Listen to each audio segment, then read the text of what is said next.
तो दीदी के एक और व्लॉग का रिव्यू करेंगे जिसका टाइटल है party. Wow, it's time to celebrate. वो भी कहाँ पे?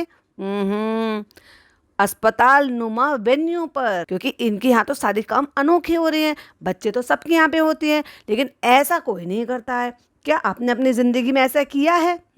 बताना जरूर मुझे कमेंट करके। Hi friends, welcome back to my channel. Channel में न्यू है तो चैनल को सब्सक्राइब कर लें, साथ ही साथ बेल आइकन भी हिट कर लीजिएगा। जब जब मैं वीडियो अपलोड करूं उसकी नोटिफिकेशन आपको पहले ही मिल जाए। तो सैम दीदी ने फिर से एक व्लॉग डाला है और मुझे लग रहा है कि ये जो सेलिब्रेट वाला टाइम है, इट्स टाइम टू सेलिब्रेट, इसमें व्यूज़ कम आए हैं और मुझे लग रहा है कमेंट भी कम आए हैं। क्योंकि देखो, कमेंट और व्यूज़ से फ़र्क पड़ता है। अगर व्यूज़ ज़्यादा आते हैं तो ये होता है अपने आप ही ऑटोमेटिक सिस्टम होता है कि आपको कमेंट ज़्यादा आएंगे, और अगर कमेंट ज़्यादा आएंगे तो फिर व्यूज़ भी ज़्यादा दिखेंगे ऑफ कोर्स। बट यस, बहुत सारे लोग इनकी हरकतों को कॉल आउट कर रहे हैं और कंपैरिजन भी कर रहे हैं। क्यों कंपैरिजन कर रहे हैं? क्योंकि ये जो सोशल मीडिया है ना, इसमें ना एक लहर उठती है। एक ऐसी लहर कि मतलब एक ही टाइम पे ट्रेंड चलेगा। शादियों का ट्रेंड होगा तो शादियों का ट्रेंड चलेगा, एनिवर्सरी का ट्रेंड होगा तो एनिवर्सरी का ट्रेंड चलेगा। पता नहीं कैसे कुदरती। और बच्चे होने का जो कंटेंट है, अगर उसका ट्रेंड चलेगा तो भाई साहब सब का ट्रेंड चलेगा। अच्छा, इनके mother in law father in law का जो चैनल है उस पर भी एक वीडियो मैंने कल देखा था कि वो वहाँ से निकल चुके हैं। ऑफ कोर्स वो वीडियो पहले का ही होगा। तो अब क्योंकि ये भैया जी उनको एडिट करते हैं, तो भैया जी हो सकता है अपना टाइम टू टाइम से उन्होंने जितनी जब अपडेट देनी है पापा मम्मी के थ्रू, तभी उनका व्लॉग जाएगा। ऑफ कोर्स आपने चाहे एक ही दिन में दो दो व्लॉग एडिट कर कर डाल दें, क्योंकि जिस दिन बेबी हुआ है उस दिन के 3 वीडियो शूट हुए हैं जो अलग अलग दिन पर आए हैं। तो ऑफ कोर्स 3 दिन तो वो वैसे ही बीत गए हैं, तो व्लॉग पीछे से चल रहे हैं। खैर, ये तो कंटेंट होता है उनका, इनकी अपनी चॉइस है कि कितने दिनों बाद दिखाना है, क्या दिखाना है। लेकिन हम बात ये करेंगे क्या दिखा रहे हैं उस पर। तो मम्मी पापा वहाँ पर पहुँच गए हैं। उन्होंने बहुत खूब सारा ढेर सारा प्यार किया उनके फरी बच्चों को, जो कि दिखता है कि वो कोई दिखावा नहीं है, वो नेचुरल बॉन्ड है। जिस तरीके से अच्छा मम्मी जी के पास जल्दी आ गए, मम्मी जिस जिस तरह से बच्चों को प्यार कर रही थी, वो दिखता है, नेचुरली दिखता है कि वो कोई दिखावा या ऐसा कुछ नहीं है कि भाई वहाँ पर तो अब उनकी बहू भी नहीं है देखने के लिए। पर हाँ, यस, ये तो है कि ब्लॉग तो खैर देखते ही हैं सब, पर हाँ, नेचुरल प्यार दिख जाता है। उसके बाद फिर हमें देखने को मिले, अगला दिन हो गया। अगले दिन उनकी बेटी और दामाद और उनका नाती वो भी पहुंच गया। फिर खाना पीना खाया, उन्होंने तारीफ़ की। ये मुझे बड़ा अच्छा लगता है कि जब कोई भी आपके लिए कोई भी एफर्ट करता है, लाइक जैसे आपके हाउस हेल्प है ना, अच्छा खाना बना रहे हैं तो आपके मुंह से अगर 2 लाइनें तारीफ़ की निकलती हैं तो वो करना चाहिए। देखो भाई, आपका फ़र्ज़ बनता है सामने वाले को अप्रिशिएट करना और उसको ये बताना कि आपने, देखो आप सर्विस दे रहे हो, हम पैसा दे रहे हो, वो तो एक अलग है ही। लेकिन अगर आप उसकी 4 चीज़ों में तारीफ़ कर रहे हो या एक काम में आप हेल्प कर रहे हो, जैसे कि उनकी मम्मी ने बोला कि मैंने सिर्फ रोटी बनाने में हेल्प कर दी क्योंकि उसके ऊपर वैसे ही बहुत सारे काम हैं। यही तो मैं बोलना चाह रही थी कि उस लड़की के ऊपर बहुत सारे काम हैं। सारे तो 3 बच्चे हैं घर में, उन बच्चों का ख्याल रखती है, फिर मैडम की, दीदी का, भैया का, सबका जो है डाइट का भी अलग से ख्याल रखती है। तो आपको क्या लगता है कि जो दीदी आपकी इतनी स्ट्रिक्ट डाइट पर रहती हैं तो भैया वही करते होंगे, या वो खुद के लिए भी नहीं बनाती होगी? ऑफ कोर्स अपने लिए भी करती ही होगी। प्लस फिर बाकी सारी चीज़ों की भी देखभाल है, उन बच्चों को नहलाना धुलाना, रोज़ाना का सब तैयार करना। भाई, जैसे छोटे बच्चों के काम होते हैं ना, वैसे ही फरी बच्चों के भी काम होते हैं। तो वाकई में उस लड़की के पास बहुत काम है। ऐसे में अगर एक आध काम कोई भी, जैसे अपनी डाइट का या किसी भी चीज़ का, अगर ये दीदी जी खुद से संभाल लें तो इतनी बड़ी बात नहीं है। या फिर तुम्हारे पास इतना पैसा है कि उसकी हेल्प के लिए एक और किसी को रख लो, जैसे अभी इन्होंने बच्चों के लिए रख लिया है। ऑफ कोर्स ठीक है, दोनों बच्चों के लिए रख लिया है, पर भाई अगर तुम तरस रहे हो तो खुद के बच्चे खुद अगर ले रहे हो तो वो बॉन्डिंग, वो प्यार, वो मोहब्बत, वो ममता, वो केयर, वो भी तो दिखाओ। एक तो वैसी बॉन्डिंग क्रिएट नहीं हो रही। जो बच्चा जो है आपके अंदर रहता है तो उससे वो 9 महीने की बॉन्डिंग क्रिएट हो जाती है, ठीक है। उसका मूवमेंट जो है वो फील आप करते हो, वो कब सो रहा है बच्चा अंदर, कब शांत है, वो फील आप करते हो कि भाई वो अभी आराम कर रहा है। तो वो जो ऐसी फीलिंग है ना दुनिया में आने से पहले, वो तो आप पहले ही ले लेते हो। 8-9 महीने, किसी का जो मतलब 8.5 महीने, 10 में मतलब 10 भी हो जाते हैं, किसी के जो 9 पूरा हो जाता है। तो उसमें जब इस तरह से आप फील लेते हो तो वो धीरे धीरे कनेक्टिविटी जो ना बनती रहती है बच्चे की और माँ में, और अपने आप ही उस लेडी, लड़की, औरत जो भी है जो प्रेग्नेंट है, उसमें ये भावनाएं ना आती चली जाती है, डेवलप होती चली जाती है। यहाँ ये बॉन्ड कट ऑफ है टोटल। ना तो इन्होंने सैरोगेट को देखा है, जो कि ऑफ कोर्स लीगल है, तो वो देख भी नहीं सकते, उसमें कुछ दो राय भी नहीं है, बट फीलिंग ही नहीं है वो। फिर दूसरा, तुम इतना उसको दिखाते हो कि भाई ऐसा है वैसा है, थोड़ा तो हो। मैं देख रही हूँ ना दिव्यांका को, मैंने देखा शशि का, तो जो केशव शशि व्लॉग हैं, वो बार बार कह रही थी थोड़ी देर मम्मी मेरी ऐसे ऐसे मेरे ऊपर रहने दो। ये होती है ममता, ये होती है कनेक्टिविटी। वो जस्ट ऑपरेशन थिएटर से बाहर आई है, उसका अंदर का ये जो भी कुछ अंदर से सिस्टम वगैरह जब होश में आए तो वो दुखन महसूस होता है कि आपके स्टिचेस लगे होते हैं। बट आप जब माँ होते हो ना, तो वो होता है कि नहीं थोड़ा मेरे पास रखने दो, मेरे ऊपर रख दो। तो वो ये ममता जो होती है ना, मैडम जो ये हमारी सैम दीदी, इनको तो ऐसा भी नहीं है कि भाई स्टिचेस लगे हैं या कोई ऐसी प्रॉब्लम हुई है, बट तुम अपने पास अपने सीने से लगा कर तो रख सकती हो अपने बच्चे को। ना ना ना ना, मेकअप खराब हो जाएगा, ब्लो ड्रायर खराब हो जाएंगे, क्योंकि हमें ब्लॉग पे ब्लॉग जो छापने हैं यहाँ से। हमारे घर में ट्विंस बच्चे थोड़ी ना आए हैं, हमारे घर में तो ट्विंस कंटेंट आया है, इसलिए डबल बच्चे डबल कंटेंट, और एक ही दिन में 2-2 व्लॉग बनाएंगे। हाँ, लेकिन अपलोड एक एक दिन का करेंगे, यही चल रहा है। तो अब हो रहा है सेलिब्रेशन, चलिए दिखाते हैं। तो हमारा खाना आ गया है डॉक्टर के घर से। तो क्या ये जो आपका पैकेज था, इसमें ये भी इंक्लूडेड था क्या कि डॉक्टर के घर से बनकर खाना आएगा? हॉस्पिटल में अपना खुद का एक कैंटीन, किचन, वो सब होता है, जो स्टाफ के लिए भी खाना पीना सब कुछ बनता है, चाय पानी नाश्ता वगैरह सब बनता है, पेशेंट के लिए खाना प्रोवाइड होता है। तो ये आ गया है हमारा खाना, और डॉक्टर हमारा पूरा ख्याल रख रही है, वाओ, कि हमारी तबीयत ठीक रहे और बाहर बाहर का खाना ना खाएं हम। ठीक है, बाहर का खाना ना खाएं, पर बाहर का खाना कौन सा पेशेंट के लिए थोड़ी ना आता है, स्टाफ के लिए थोड़ी ना आता है, वो तो बनता ही होगा। मे भी शायद वहाँ पे ये किचन अलाउड ना, किचन ना हो या कैंटीन ना हो, इसलिए मैं जो डॉक्टर है उनके घर से स्पेशली खाना बनकर आ रहा। हाँ, कॉफ़ी पीने का बहुत शौक है, तो टम्बलर खरीद कर दो, अलग से खरीदे हैं या घर पे रखे थे पता नहीं, वहाँ से इनके लिए कॉफ़ी आ रही है, वो भी वो कॉफ़ी जो एक्चुअली सैम दीदी को बहुत पसंद है। आज बनकर आया है पालक पनीर, दाल चावल रोटी सब्जी, बुफे लग रहा है भाई साहब। मीठे में भी बता दीजिए भैया जी, हलवा पूरी पता नहीं क्या क्या, लो जी लो, मीठे की भी कसर पूरी हो गई। तो ये है डब्बा पैक होकर आया है हमारा। कहती है पालक पनीर, पालक पनीर तुमने डिमांड की थी है, और वो खुश हो रही है कि पालक पनीर मैंने डिमांड की थी। और देखो ये वही सेम कपड़े हैं, मैंने कहा ना डेली 2-2 व्लॉग शूट हो रहे हैं, और क्योंकि कपड़े सेम नजर आ रहे हैं तो इसलिए एक दिन के 2-2 व्लॉग शूट लगातार हो रहे हैं। जबकि अपने घर से ये शुरू से शुरू करते हैं, यानी कि सुबह से शुरू करते हैं गुड मॉर्निंग से, और गुड नाइट तक ये एक ब्लॉग एंड कर देते हैं, और अगले दिन का आता है। लेकिन भाई साहब हॉस्पिटल में कंटेंट ही कंटेंट आया है, डबल डबल, तो फिर हम भी बनाएंगे डबल डबल। हंस के कहती हैं हाँ, रोज सुबह पूछने आते हैं कि क्या बना। अरे भाई उन्होंने इतना सब कुछ दिया है, और फिर भी तुम उनको ये कह रहे हो। अरे पूछते तो है ही, जिनसे आपकी अच्छी बॉन्डिंग हो जाती है, ऑफ कोर्स वो पूछते हैं, पर आपको किसी को ऐसे तंग करना अच्छा लगता है क्या? कहते हैं हमारा ब्रेकफास्ट, लंच, डिनर, और पीछे से भैया जी कहते हैं कॉफी भी। पहली कॉफी जो दिन की होती है, यानी कि किसी को बेड टी लेने की आदत होती है और किसी को बेड कॉफी लेने की आदत होती है, तो वो भी इनके घर से आ रहे हैं भाई साहब, डॉक्टर के घर से। तो किसी को भी अगर इन वाले डॉक्टर से ही ये वाला पैकेज बुक करना है तो ये कंफर्म कर लेना कि हमारा लंच, डिनर, पहली कॉफ़ी वो सब इंक्लूडेड है क्या नहीं है पैकेज में। और आई थिंक शाम की भी एक कॉफ़ी वो भी हमारे, मतलब देखो सुबह की बेड कॉफ़ी आती है, फिर शाम को जो इवनिंग में लोगों को चाय पीने की आदत होती है तो वो भी कॉफ़ी इनकी आती है, और फिर ब्रेकफास्ट, लंच, डिनर वो सब आता है। तो रात का भी कुछ आता है क्या? वो भी नहीं आता, मतलब रात को हो सकता है आपको कुछ लेने की आदत हो, सिनेमन टी या डिटॉक्स टी, वो भी शायद भेजते हों। और कहती है कॉफी इतनी जबरदस्त आती है इनके घर की, वो इनके घर से बनकर आती है। लो भैया जी ने तो कह भी दिया, तो कहते हैं ये क्या है, ये ठेचा है क्या? कहते नहीं नहीं ये नॉर्मल अचार है। तो कहती है निकाल तो लोगी ना, या उसके लिए भी डॉक्टर को बुलाए? वाह भैया जी वाह, लपेट ही देते हो कभी कभी आप। डॉक्टर जरा हमारा खाना निकाल दो जरा प्लेट में। भाई उन्होंने बच्चे निकाल कर दे दिए, अब आप खाना भी उनसे निकलवाओ। तो जी अभी बज रहे हैं शाम के 7:30, और डॉक्टर ने अपने हॉस्पिटल में हमारे खाने पीने रहने का तो इंतजाम किया ही है, लेकिन पार्टी ऑल नाइट का भी इंतजाम किया। तो हमारे लिए पूरे स्टाफ के साथ एक छोटा सा सेलिब्रेशन रखा है अपने टेरेस पर। तो चलिए हम चलते हैं वहां पर। ओ दीदी, आपने कोई पार्टी गाउन नहीं मंगाया था ऑर्डर करके? मंगा लेना चाहिए था। कहती है यहाँ पर सिस्टर वगैरह हैं और हमारे बेबीज जो है वो सो रहे हैं, तो हम जा रहे हैं टेरेस पर पार्टी अटेंड करने। कहती है बेबी ऐसा लग नहीं रहा कि कुछ फर्क नहीं पड़ रहा, दिन रात हम बस 2-3 दिन से एक ही कमरे में घूम रहे। मेरे जैसा बंदा, मेरे जैसा? अरे तुम्हारे जैसा बंदे के पैर में बेड़ी डलने वाली हैं।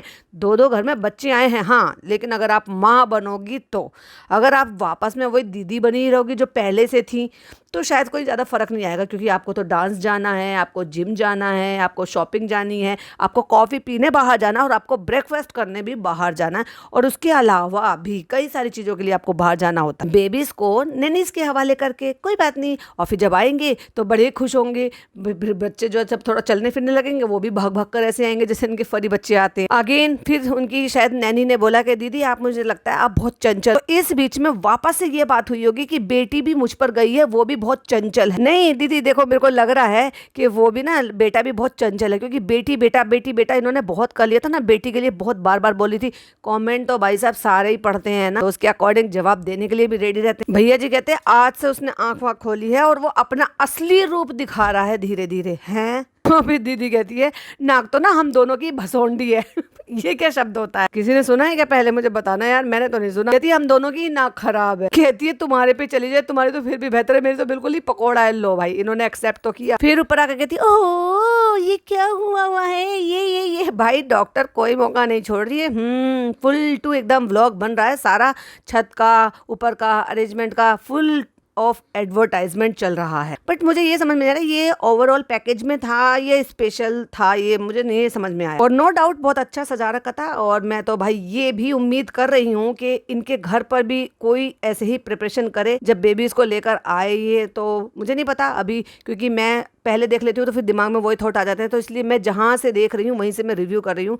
अभी जो उनका लास्ट व्लॉग आया था तो उसमें वो बच्चों को लेकर शायद निकल पड़े हैं वहाँ से, लेकिन इनके father in law mother in law ने जो व्लॉग डाला था उसमें उन्होंने कहा है कि भाई वो भी शाम तक आ जाएंगे, लेकिन घर में कोई तैयारी का कोई नाम निशान नहीं था कि भाई हमने किसी को बुला लिया है वो घर डेकोरेट करे, या कोई अदर पर्सन इसके फ्रेंड्स वगैरह कोई आए हैं तो वो घर सजा रहे हैं, या उनके वेलकम की तैयारी हो रही है। ऑफकोर्स करेंगे, जब यहाँ किया तो वहाँ पे भी क्या, व्लॉगर है भाई, करना भी चाहिए और करेंगे भी। अब खुद नहीं पहुंचेंगे तो जितने घंटे में पहुंचेंगे किसी को भेज कर करवा देंगे। जब गोद भराई में किया है तो बच्चे आ रहे हैं तो फिर वो तो वेलकम तो बनता ही है। तो डॉक्टर ने जो केक ऑर्डर किया था वो फाउंडेंट केक था, और उसमें जो है ना वो बच्चे का जो है झूला पालना वो भी था, उसमें संभावना और उसकी जो आकृति बनाई हुई है, बेबी गर्ल बेबी बॉय रखा हुआ है। अब मुझे ये समझ में नहीं आ रहा कि ये लोग सैम दीदी को और भैया जी को खाएंगे, बच्चों को खाएंगे, झूले को खाएंगे, किसको खाएंगे?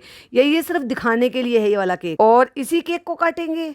सीरियसली? चलिए आगे देखते हैं। कहती हैं चलिए अपने बेटों से इंट्रोड्यूस करा, और भाई साहब मतलब उनकी मम्मी यानी कि डॉक्टर ऐसी बच्ची सी लग रही है, और वो इतने लंबे लंबे हैं भाई। लो भाई लो, अब तक उनको यही नहीं पता था कि ये केक है। तो जब डॉक्टर ने कहा कि चलो चलो काटो आप केक, अच्छा ये केक है, अच्छा ये केक है, दोनों मियाँ बीवी भाई कौन से जमाने में जीते हो। बस अमेजिंग सी फीलिंग आ रही है। अरे भाई साहब ठीक है आप एक्साइटेड हो, पर कंट्रोल करो यार, बच्चे आ गए हैं, कैसे संभालोगे? मैच्योरिटी लेकर आओ। कहते हैं ऐसा लग रहा है इतना शांत क्यों? डॉक्टर है, कर सकते हो, चिल कर सकते हो, और मैं भी इतनी खतरनाक नहीं हूँ कि आप सब शांत खड़े हो। भाई सब इसको इतना खतरनाक समझते हैं क्यों? और खास तौर से हॉस्पिटल में टेरर है भाई इसका, नर्सेज डरती हैं, डॉक्टर डरते हैं, और डॉक्टर जो है वो मतलब कुछ बोल नहीं रहे हैं, कोई रिएक्ट नहीं कर रहे हैं, हो हल्ला नहीं कर रहे हैं, एक्साइटमेंट नहीं दिखा रहे। फिर अगेन वही स्टोरी जो पिछले वाले व्लॉग में बताया था कि मेरा ना एक बार IVF ट्रीटमेंट चल रहा था, और ये विनीता मेरे पास आई थी और कहती है, और फिर मैंने कहा मैं इतनी बुरी इंसान भी नहीं हूँ कि तुम मुझसे डर रही हो। अब बताओ, ये बेहोश और वो डर के मारे इसके पास नहीं जा रही थी। वाह सैम दीदी क्या इंप्रेशन जमाया है आपने। तो वो बता रहे हैं कि जो कैमरा जिन्होंने पकड़ रखा है वो डॉक्टर का बेटा है, वो बहुत ज्यादा लंबा है, ऐसा लग रहा है कि जैसे फर्स्ट फ्लोर से वीडियो शूट कर रहे हैं। साइड साइड से लगा दो बस, हमें कट नहीं करना। भाई कट तो होगा ही वो, और उसको सब खाएंगे ही। तुमने बच्चे बनाए हैं, तुमने मम्मी पापा बनाए हैं, तो तुम कोई भी ऐसी आकृति, कोई भी स्टेचू इस तरह से बनवा कर वो गिफ्ट कर सकते थे इनके लिए, लेकिन खाने के लिए भाई मुझे तो बड़ा अजीब लग रहा है। आपको कैसा लग रहा है? अपनी अपनी राय कमेंट में जरूर दीजिएगा। हाँ, ये कोई ऐसा डेकोरेटिव पीस होता जो हमेशा के लिए मेमोरी रह जाता तो बात अलग थी।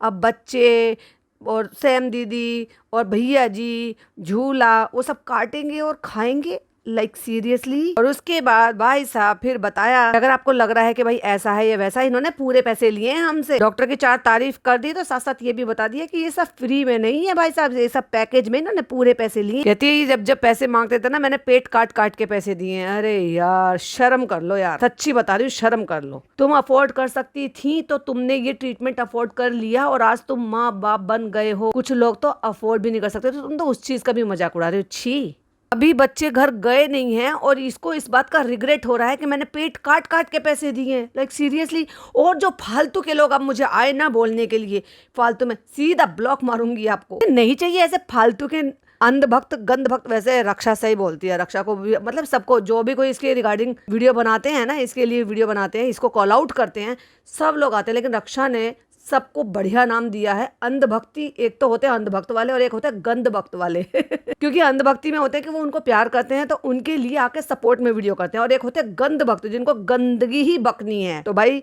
रक्षा बहुत अच्छा नाम दिया है आपने। कहती है बाकी का काम तो डॉक्टर पेट काट के कर लेगी, लेकिन ये जो काटता है ना, मतलब ये उनको कह रही है कि ये पैसों से आपको काटता है। भाई जिनको पैसे की चिंता होगी वो क्यों जाएंगे इनके यहाँ पे, और तुम्हें भी पैसों की चिंता थी तो फिर तुम क्यों गई थी। और अगर दे दिया है और उसका फल स्वरूप तुम्हें दो प्यारे से नन्हे नन्हे से प्यारे दोनों बच्चे मिल गए, बेबी बॉय और बेबी गर्ल, तो रिग्रेट क्यों कर रही हो, इस तरह से मजाक क्यों उड़ा रही हो। लाइक सीरियसली कौन माँ बाप ऐसे मजाक उड़ाते हैं। कोई न्यू मदर जिसके बच्चे अभी 2 दिन के 3 दिन के हुए हैं, कोई ऐसा कहेगा कि इस डॉक्टर ने मेरे से इतने पैसे लिए हैं और मैंने पेट काट काट के अपने बच्चों को जो है ना मतलब दुनिया में लेकर आए हैं। Like seriously. और भाई ऐसी चीजों को जो सपोर्ट करता ना वो इनसे भी ज्यादा बदतर है। फिर बाद में कह देती है मामले को हल्का करने के, लेकिन हमें खुशी है उसका जो हमें रिजल्ट मिला है। अरे यही तो बात मैं भी बोल रही हूँ, तो तुझे ये बात मुंह पे जबान पे लानी ही नहीं चाहिए थी। कितने सारे लोग ऐसे हैं जो ऐसे भी नहीं हो सकता। मेरे एक नॉन है जिन्होंने सारे ट्रीटमेंट अपना लिए, कुछ नहीं हो पाया। 18 साल उनकी शादी को हो गए, सारे ट्रीटमेंट अपना लिए,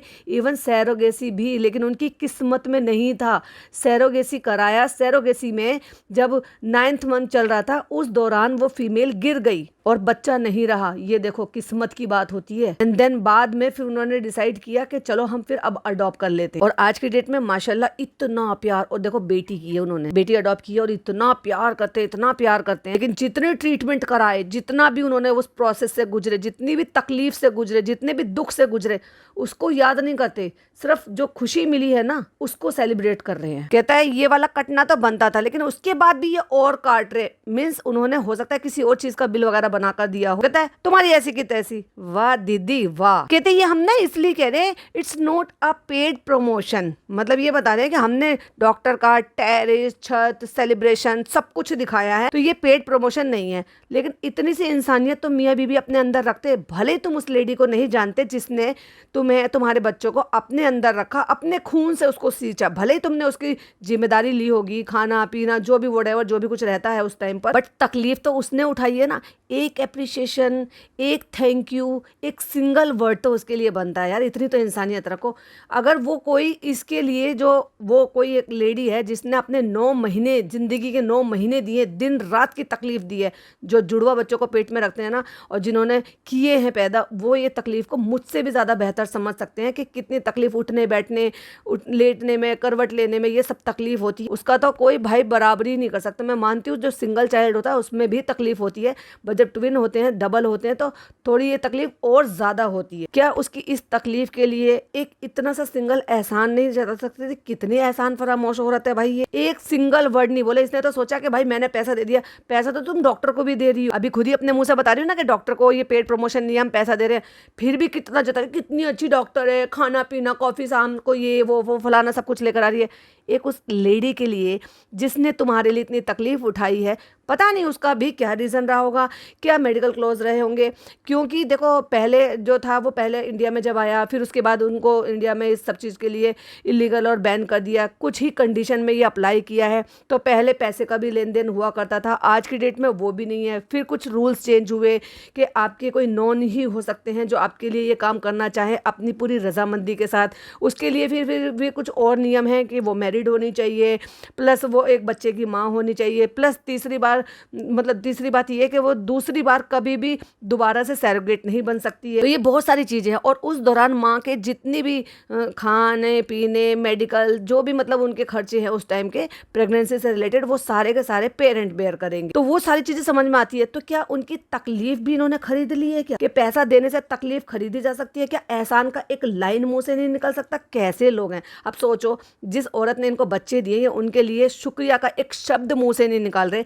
इनमें कहाँ से ममता और कहाँ से इंसानियत होगी। कहते कई बार ऐसा होता है कि हम जो भी बात अपने व्लॉग में नहीं कहते तो लोगों को लगता है ये पेड प्रमोशन है, या हम बता देते हैं तो लोगों को लगता है ये पेड प्रमोशन है। आपका कुछ बेनिफिट हो रहा होगा। नहीं भाई, तो तुम्हारा बेनिफिट तो इनसे भी नहीं हो रहा, तुम्हारा बेनिफिट तो उनसे भी नहीं हुआ जो तुम्हारी सैरोगेट मदर है। जितनी तारीफों के पुलंदे तुम इनके बांध रहे हो, उस औरत के लिए एक कोरा थैंक यू तो बन सकता था तुम्हारे लिए। पैसे दे दिए, या तुमने उसके खर्चे खर्चे दे दिए, या उसकी मेडिकल या खाने पीने का खर्चा उठा लिया। देखो भाई, कुछ कुछ तो होगा, मतलब चाहे वो गवर्नमेंट के थ्रू कुछ भी होगा, क्योंकि मुझे नहीं पता अब रूल्स क्या चल रहे हैं, बट जो रूल्स चल रहे थे, जैसे मैंने बताया कि मेरे एक नॉन है, दूर के रिलेटिव हैं, उनके मतलब जो चीज़ें बातें सुनने को मिली थी, तो उस टाइम का कुछ एक अमाउंट था और ऐसे मतलब कुछ रहता है, वो भी सारा लीगल प्रोसेस में ही हुआ था। अभी और रूल चेंज हो गए हैं क्योंकि लोगों ने उसका फ़ायदा उठाया है, और उसके चलते ही जो सैरोगेट होती हैं उनकी तरफ से भी प्रॉब्लम कई बार क्रिएट हो जाती है। तो वो एक सब चीज़ें अलग है। लेकिन मैं तो एक जेन्युइन सवाल पूछ रही हूँ कि कोई या तो आपका अपना करीबी है, ब्लड रिलेशन में है, रिश्तेदार है, वो अपने पूरी रजामंदी के साथ आपको देख कह रहा है कि नहीं मैं आपके लिए काम करने को तैयार हूँ, और वो भी लीगल वे में जाकर हो रहा है कि कल को वो किसी चीज़ का क्लेम ना करे। लेकिन अगर कोई अननोन पर्सन है, वो तुम्हारे लिए तकलीफ क्यों सहेगा? पैसा इन्वॉल्व नहीं है, कोई और चीज़ इन्वॉल्व नहीं है, कि जस्ट बिकॉज क्योंकि तुम मेरा मेडिकल और 9 महीने का खाने पीने का खर्चा संभाल लो, और मैं तुम्हें बच्चा दे दूंगी, और मैं डबल बच्चा रख के पेट में तकलीफ उठाऊंगी, दिन रात की नींदें तक उड़ जाती हैं, सो तक नहीं पाती हैं औरतें। तो ये चीज़ मुझे नहीं समझ में आया कि भाई इनके में क्या है। जब ये डिटेल में व्लॉग डालेंगी और इसके बारे में डिटेल में बताएंगी कि कैसा प्रोसेस रहा, क्या क्या करना है, ऑफकोर्स जब ये फ्री होंगे तो शायद ये इस टॉपिक पर वीडियो बनाएंगे, तो ताकि लोगों को हेल्प मिल सके, तब हमें समझ में आएगा कि इनके केस में क्या था। बट आप मुझे ज़रूर बताइएगा अगर किसी को इस चीज़ पे, इस टॉपिक पर नॉलेज हो कि अभी जो रूल्स है वो क्या चल रहे हैं। जो पहले रूल चले थे मैंने बता दिया था पहले, एक बार ये रूल थे कि भाई आपके कोई, जैसे मान लीजिए किसी की बहन किसी के लिए काम करना चाहती है, ठीक है, किसी की भाभी किसी के लिए काम करना चाहती है, तो वो अपना वो सारी चीज़ें जो होंगी वो लीगल उसमें डॉक्यूमेंट के थ्रू ये सारी चीज़ें होंगी, और वो सब काम हो सकते हैं कि आपका नॉन पर्सन ही आपके लिए ये काम कर सकता है। लेकिन अगर अननोन पर्सन कर रहा है, जैसे कि इन्होंने बताया कि आप उनको नहीं पहचानोगे, दो मतलब आपकी पहचान नहीं है, मिलोगे नहीं, आवाज़ नहीं सुनोगे, जानोगे नहीं, ये सिर्फ डॉक्टर के बीच में रहेगा कि पेरेंट कौन है और सैरोगेट कौन है। तो उस बीच में सिर्फ खाने पीने दवाई का खर्चा लेने पर वो ये सारे काम क्यों करती है? उसको क्या बेनिफिट है? क्या उसको डॉक्टर से बेनिफिट मिलेगा या होने वाले पेरेंट्स से बेनिफिट मिलेगा? ये मुझे नहीं पता। अगर किसी को पता हो तो प्लीज़ ज़रा मुझे इस पर बताइएगा। भैया जी कहते हैं हमारा जो बेनिफिट हुआ ना, हम चाहते हैं सारी दुनिया का बेनिफिट हो जाए। फिर डॉक्टर अपनी स्टोरी बताती हैं कि हम 2022 में ये दोनों हमारे पास आए थे, इनके बहुत सारे जो है ना इसे ट्रीटमेंट हुए थे, वो बहुत सारे फेल हो गए। तो फिर डॉक्टर बताते हैं कि जिस वक्त में बेबी को आना होगा उस वक्त में आएगा, क्योंकि उनको इसमें 2000 जून के 2026 में इनको आना था। ऑफ कोर्स देखो वो तो वही वाली बात है कि जिसको अल्लाह रखे, जिसको ऊपर वाला रखे, उसको कौन चखे। उनको आना होगा। अब ये जैसे बता रहे हैं कि 3 के लिए प्रोसेस करते हैं, तो कई बार उनमें से 2, कई बार 1 जो है वो प्रोसेस हो जाता है,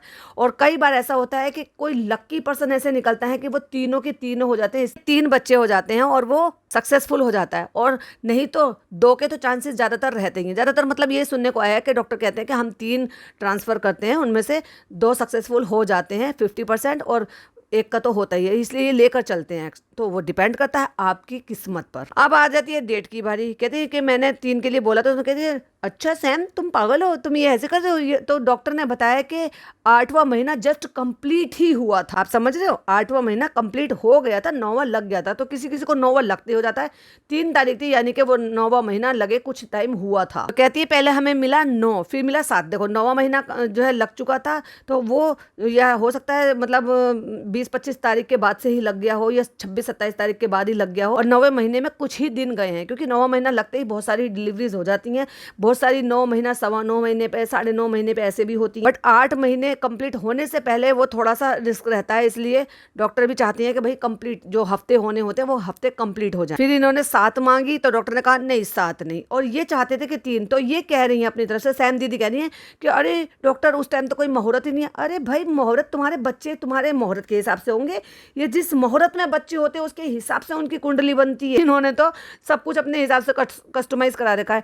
अब भी डॉक्टर ने बोला कि 2022 में तुम्हारे गोद में बच्चे नहीं आने थे, तो इसलिए वो नहीं आए। 22 चला गया, 23 चला गया, 24 चला गया, 25 चला गया, 26 की जून में जाके आपकी गोद में बच्चे आए। तो ये तो किस्मत की बात है और ऊपर वाले के हाथ की बात है, जब आने होंगे तब आएंगे। तो तुम कैसे इस चीज को डिसाइड कर सकते हो यार, ये मुझे ये मुहूर्त नहीं है, वो मुहूर्त है। मुहूर्त देखकर बच्चे नहीं होते हैं, जब बच्चे हो जाते हैं उस मुहूर्त को देखकर उनका उनका जो भी काम करना होता है वो तब होता है। तुम किसी को रोक लोगे क्या दुनिया में आने से पहले, या मतलब आने से पहले रोक लोगे, या जबरदस्ती दुनिया में ले आओगे? नहीं ना। लेकिन जितनी भी ऊट पटांग बातें होती है ना, ये दीदी जी करती हैं भाई। कहती फिर मैंने ना 9 बोली थी, फिर 7 बोली थी, फिर 5 बोली थी।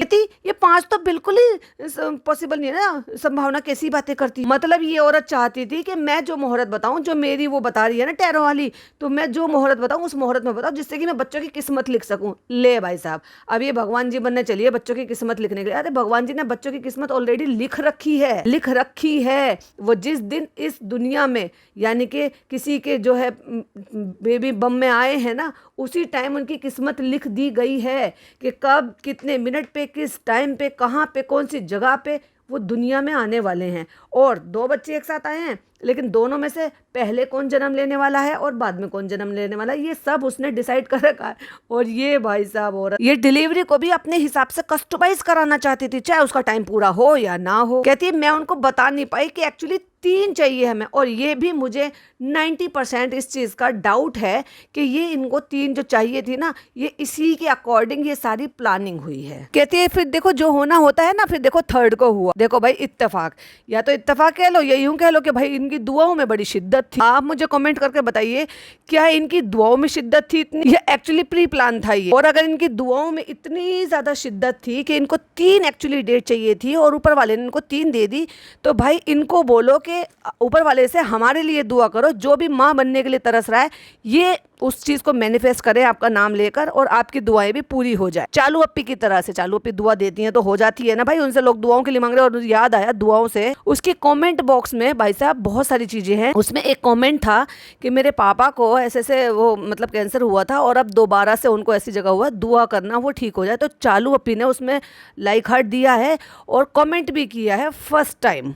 वरना लोग कहते रहते हैं कि भाई ऐसे से हमें ये परेशानी है, हमारी दुआ करना, हमें तकलीफ है, हमें ये दे दो, हमारी हेल्प कर दो।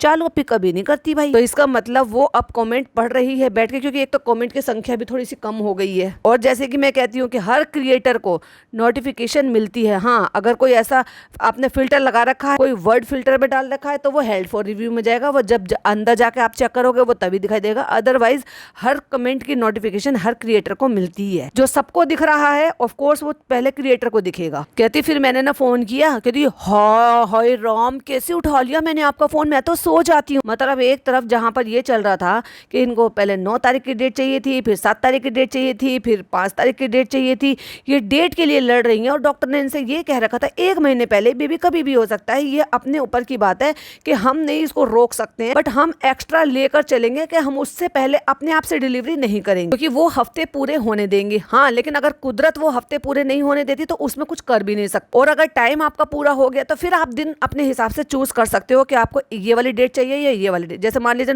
9 महीने उसके पूरे हो चुके हैं, वो पूरे हफ्ते कंप्लीट हो चुके हैं जितने रिक्वायर्ड होते हैं, तो उसके हिसाब से आप 1, 2, 3, 4 जो भी आप डेट रखना चाहो या जो दिन चूज करना चाहो वो फिर आप कर सकते हो, फिर आप सर्जरी करा सकते हो। वो कंडीशन थोड़ी एक अलग है, लेकिन उसका तो हफ्ते पूरे हुए ही नहीं थे, तभी तो डॉक्टर मना कर रही थी कि मैं ये डेट नहीं दे सकती। कहती है फिर ये हमने उनको फोन करा, हाय राम मैंने आपका फोन उठा लिया, फोन साइलेंट करके मैं सोती थी। मतलब ऐसी कंडीशन में भी कि कभी भी फोन आ सकता है, ये बंदी फोन साइलेंट कर सो जाती है। कितनी फिक्र है इसे अपने आने वाले बच्चों की, ये इस बात को एक बार और प्रूव करता है। फिर कहती है कि डॉक्टर ने ही इनके टिकट्स बुक करा दिए थे। कैसे डॉक्टर ने टिकट बुक करा दिए थे? इधर तो लेबर पेन हो रहे थे, लेबर पेन होते होते डॉक्टर को सबसे पहले जिम्मेदारी का एहसास हुआ कि भाई मैं जो होने वाले पेरेंट है उनकी टिकट बुक कर दूं। कहती है बिना टिकटों के चढ़े हैं हम। कहती है लोग कह रहे हैं ये तो ठीक ठाक लोग लग रहे हैं, बिना टिकट के कैसे चढ़ गए? कहते हैं इन सब के हेल्प के वजह से हम यहाँ पर हैं आप सबके सामने। थैंक यू सारे स्टाफ को जिन्होंने हमारी सेवा करने में कोई कसर नहीं छोड़ी है। तुम्हारी कौन सी सेवा भाई, हट्टी कट्टी हो, जिम जाती हो, डांस करती हो,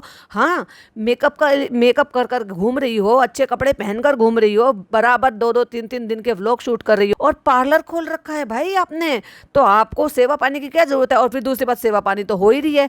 और लेकिन उस लेडी को एक बार सिंगल टाइम इस औरत ने थैंक यू नहीं बोला। कितनी हार्टलेस औरत है ये। कहती है यहाँ आने के बाद हमें 5 स्टार ट्रीटमेंट दिया। कहती है इसलिए नहीं बिकॉज क्योंकि मैं सैम हूँ और ये अविनाश है, इसलिए नहीं, इसलिए क्योंकि ये लोग ऐसे हैं, क्योंकि ये हर किसी को वही ट्रीटमेंट देते हैं। और फिर उसके बाद जो है अभी भैया कहते हैं कि ये जो पूरी टीम है सबके लिए, उनके लिए मैं सबसे पहले क्लैप करूंगा। अब भैया तुमने सारे स्टाफ के लिए, डॉक्टर के लिए, पूरी टीम के लिए क्लैप कर लिए, बेचारी उस माँ के लिए भी क्लैप कर लेते जिसकी वजह से आज तुम ये खुशियां मना पा रहे हो, क्योंकि उसने अपनी देखभाल की, उसने उन बच्चों को देखभाल करके रख। कहते पहले केक का फोटो ले लो, मैं केक काट काट के 2-4 लोग खा चुके हैं, उसके बाद ना भैया जी को याद आया कि मैं केक का फोटो ले लूं। वाह भैया जी वाह, कितने अपसेट माइंड रहते हो। फोटो नहीं ली इसकी। अच्छा हमारे बेबीज भी कुछ ऐसे दिखते हैं। और अब इन बताओ हद नहीं हो गई।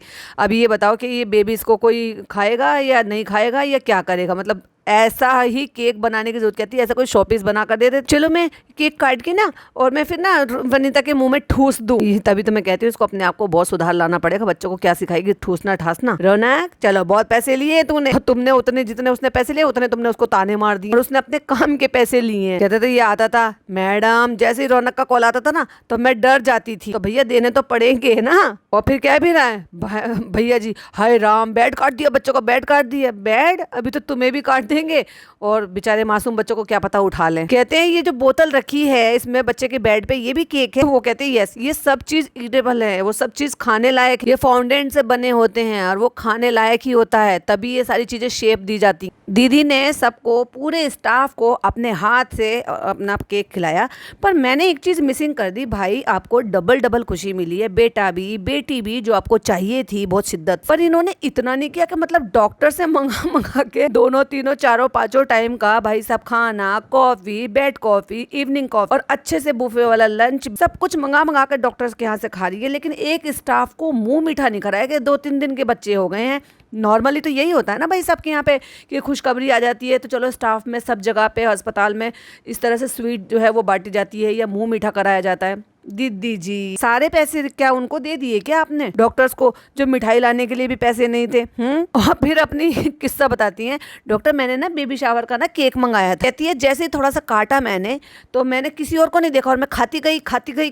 अब इसमें क्या लॉजिक था भाई? कहती फिर मेरे फ्रेंड्स ने बोला ये क्या कर रही है तू, इट वॉज सो टेस्टी कि फिर मैंने खाना ही नहीं खाया और पेट, मतलब मैंने केक खा के ही पेट भर लिया। वाह दीदी ये क्या था? और फिर बारी आती है डॉक्टर के बेटे की, जो कि दीदी जी का हाथ वहां पर नहीं जा रहा था, तो पहले लंबा हाथ करके उसको फर्स्ट फ्लोर पे उन्होंने केक खिलाया एंड देन फिर फोटोज खिंचवाए। एक तरफ सैम दीदी, एक तरफ डॉक्टर तो और भी ज्यादा छोटी सी और बच्ची सी लग रही थी। लग ही नहीं रहा था कि इतने बड़े लंबे से बच्चे की माँ। बहुत ज्यादा हाइट है भाई, ये तो है बहुत ज्यादा हाइट है कि दीदी अच्छी खासी ठीक ठाक है, इतनी भी कोई पतली दुबली सी नहीं है, लेकिन फिर भी वो बहुत कम लग रही है उनके सामने और बहुत छोटी लग रही है, मतलब कंधे से भी बहुत नीचे है। कहती है इनका सेम बेटा भी, जो दूसरा बेटा है वो भी इतनी हाइट का है, जो तीसरा है वो नहीं आया अंदर, मतलब वो इतनी हाइट का नहीं। तो देखा और सुना आपने दीदी जी का सेलिब्रेशन जो कौन से वेन्यू पर हुआ था? अस्पताल के वेन्यू पर, जो कि डॉक्टर ने अरेंज किया था। डॉक्टर को शुक्रिया अदा किया, करना भी चाहिए भाई, डॉक्टर ने इतनी बड़ी खुशखबरी दी है। लेकिन उस माँ को भूल गई, माँ बनने के बाद उस माँ को भूल गई जिस माँ ने इनको ये खुशी दी थी। ये बात मुझे बिल्कुल भी अच्छी नहीं लगी। आपका क्या कहना है प्लीज कमेंट में जरूर बताइएगा। वीडियो पसंद आए तो लाइक शेयर कीजिएगा, चैनल पे पहली बार आए हैं तो सब्सक्राइब कीजिएगा। फिर मिलती हूँ एक नई वीडियो नई अपडेट के साथ। टिल देन बाय बाय, अल्लाह हाफिज, टेक केयर।